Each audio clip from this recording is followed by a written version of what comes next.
السلام علیکم friend, welcome کرتا ہوں آپ کو میرے یوٹیوب چینل رائٹ وتھ تعلیم میں۔ تو آج پھر سے ہم آپ کے لیے ایک کمال کی ویڈیو لے کے آ چکے ہیں جس کا ٹائٹل ہے کھجور اور دہی کھانے کے حیران کن فوائد۔ کھجور اور دہی کے ایسے فوائد جن سے آپ واقف نہیں ہیں، تو چلیے ویڈیو کو شروع کرتے ہیں۔ ویڈیو شروع کرنے سے پہلے آپ سے ایک چھوٹی سی ریکویسٹ ہے، اگر ابھی تک آپ نے ہمارے چینل کو سبسکرائب نہیں کیا تو ابھی کر دیں اور گھنٹی کے نشان کو بھی لازمی کلک کریں تاکہ ہماری آنے والی ویڈیو کا نوٹیفیکیشن آپ کو مل سکے۔ کھجور اور دہی ایک ساتھ کھانے کے فائدے۔ باقی کوئی ایسا نہیں ہوگا جو کھجور کے فوائد اور دہی کے فوائد سے نا واقف ہو۔ اللہ تعالیٰ نے دونوں میں طرح طرح کے فائدے رکھے ہیں۔ اس طرح ہمارے نبی صلی اللہ علیہ وآلہ وسلم نے ہمیں کھجور کے مختلف فوائد سے آگاہ کیا ہے۔ اسی طرح دہی کے بھی بہت سے فوائد ہیں۔ ان دونوں کے امتزاج سے حاصل ہونے والے فوائد واقعی اہم ہیں۔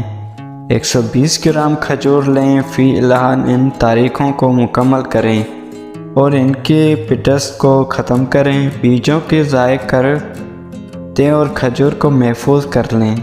لمبا راستہ یا گول کاٹ لیں اس موقع پر کہ آپ اسے معمولی سے کاٹ نہیں سکتے، پھر اسی وقت اسے مارٹل میں کوئی ایک کلو دودھ ڈال کر ہیلڈر استعمال کریں یہاں تک کہ یہ رس جیسا ہو جائے، مسئلہ کھجور دودھ میں گل جائے۔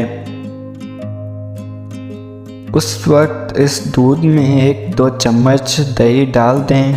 دہی ڈالنے سے یہ دہی جیسا ہو جائے گا۔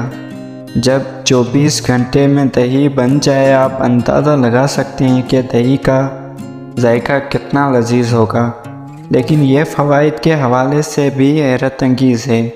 آکسیڈنٹ کا ایک لاجواب دشمن غیر وقتی پختگی کو روکتا ہے۔ یہ کمزور مریضوں کے لیے مفید ہے۔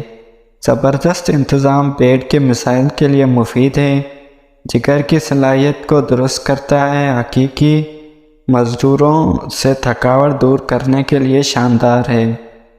اونچی اونچائی کی وجہ سے آکسیجن کی عدم موجودگی کے برے اثرات کا سامنا کرنے والے خستہ حال علاقوں میں رہنے والے افراد ہیں، یہ ان لوگوں کے لیے بھی بہت ہی علاج ہے۔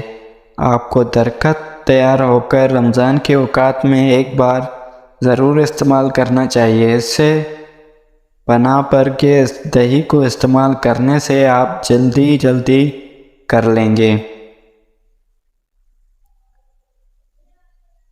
کوتاہیوں کو مکمل طور پر رفع کرتا ہے اور توانائی پیدا کرتا ہے، پیاس بجھاتا ہے اور اسی طرح معدہ اور ہاضمے کے مریضوں کے لیے مفید ہے۔ 2 سے 3 چمچ دن اور رات کے پہلے حصے میں کھانے سے پہلے یا رات کے کھانے کے 1.5 گھنٹے بعد متوازن غذائیں استعمال کرو۔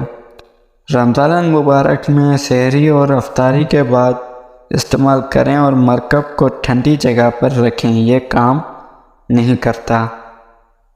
آج کے لیے بس اتنا ہی۔ اگر آپ کو ویڈیو پسند آتی ہے تو ہماری ویڈیو کو لائک کر دیں، چینل کو سبسکرائب کر دیں تاکہ ہماری آنے والی ویڈیو کا نوٹیفیکیشن آپ کو مل سکیں۔